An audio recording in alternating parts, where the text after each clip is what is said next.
I want to turn our attention now to the way in which this new wealth started to have consequences for society. And we can talk about this in terms of three groups. First, the merchants. Second, the local literati. And third, the farmers. Well, it's very clear that this is a great era for merchants. By the end of the 16th century, the government had given up on its attempt to restrict merchant trade and travel.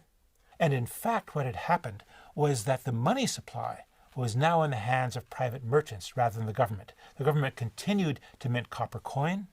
Paper money was no longer circulating, but it was the importation of silver that kept the Ming economy humming.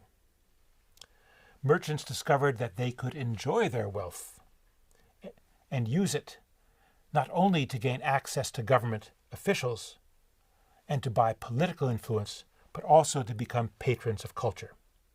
In other words, wealth was now allowing the merchants to rival the literati for status. Wealth was beginning, we might say, to rival education. And yet, it's true that the merchants themselves still valued education. But now they found that they could buy low-level degrees for their sons. Literati, or people who passed the examinations, were officially not allowed to be merchants. Didn't mean their family couldn't invest in trade, however.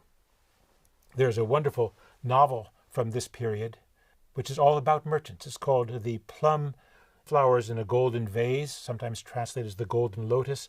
It's actually China's first great pornographic novel, and it's about the corrupt and corrupting Xi Manqing and his concubines.